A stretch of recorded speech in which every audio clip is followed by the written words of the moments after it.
एवं पाकिस्तान कौरसी दया नहीं। राफेल आकाश सहित समुद्र को सुरक्षा देव। भारत और फ्रांस मध्य चुक्ति स्वाक्षरित।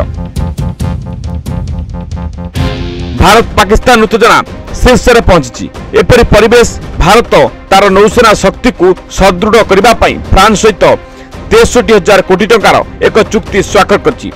एही चुक्ति रे भारत फ्रांस रु 26 राफेल मारिन लड़ुआ विमान पाइब, जाकू आईएनएस विक्रांत रे नियोजित करा जिवो।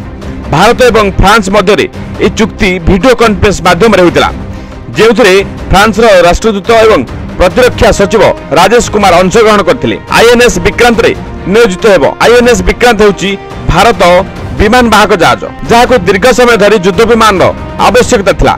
एपर्यंत रूसिया 29 लड़ुआ विमान विक्रांत रे नियोजित होइछि, जहा बहुत पुराना हो गलानी। सेही समय भारतीय नौसेना MiG 29 लड़ुआ विमान रक्षणाबेक्षण एवं उड़ान अनेक समस्यार सम्मुखीन होता, जहा कारण भारत सरकार फ्रांस सहित 26 विफल मारिन कम्बैट फाइटर विमान किनिबा एक चुक्ति करिछि।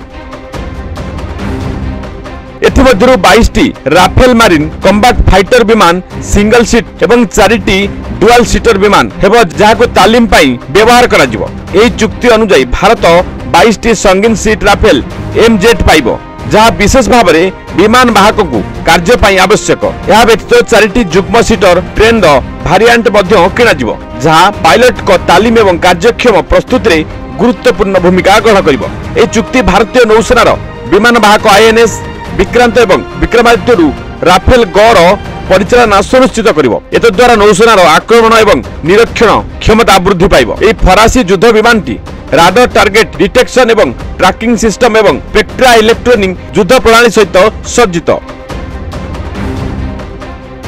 जहा एही विमान को एक गुप्त विमान करिथाय। राफेल मेराइन लड़ुआ विमान को आकाश रे ईंधन भरणा करा जाय परिबो, जहा एही युद्ध विमान परिसर को वृद्धि करिथाय। एही लड़ुआ विमान जहाज विरोधी युद्ध पाई सर्वोत्तम। एथिरे प्रिसिन्स गाइडेन बोमा एवं क्षेपणास्त्र स्थापन करा जाय परिबो, जेपरि कि उल्का, कल्प किंबा एक्साइट। एही लड़ुआ विमान आसीबा सहित वायु, जल एवं स्थल तीनोटी स्थान सुरक्षा जोगाई दिया जिवो। नौसेना एक देश चारि पाखरे एक अदृश्य ढाल सृष्टि करि परिबो। Bureau report, news 95 media.